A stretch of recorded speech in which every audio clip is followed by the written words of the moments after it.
The great conflict of the ages is about to intensify. But remember the words of Jesus. In me ye might have peace. In the world ye shall have tribulation. But be of good cheer. I have overcome the world.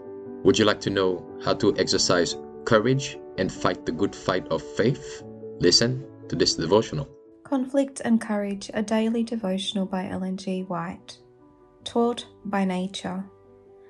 But ask now the beasts, and they shall teach thee, and the fowls of the air, and they shall tell thee. Or speak to the earth, and it shall teach thee, and the fishes of the sea shall declare unto thee. Who knoweth not in all those that the hand of the Lord hath wrought this? Job 12:7-9.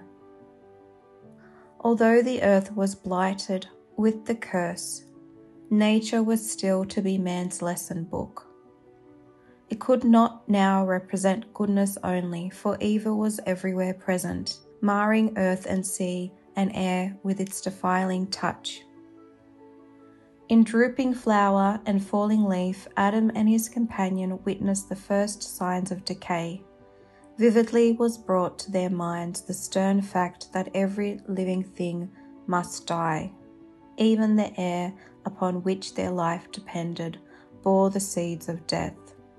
Continually, they were reminded also of their lost dominion. Among the lower creatures, Adam had stood as king, and so long as he remained loyal to God, all nature acknowledged his rule. But when he transgressed, this dominion was forfeited. The spirit of rebellion to which he himself had given entrance extended throughout the animal creation. But man was not abandoned to the results of the evil he had chosen. In the sentence pronounced upon Satan was given an intimation of redemption. This sentence, spoken in the hearing of our first parents, was to them a promise. Before they heard of the thorn and the thistle, of the toil and sorrow that must be their portion, or of the dust to which they must return, they listened to words that could not fail of giving them hope. All that had been lost by yielding to Satan could be regained through Christ.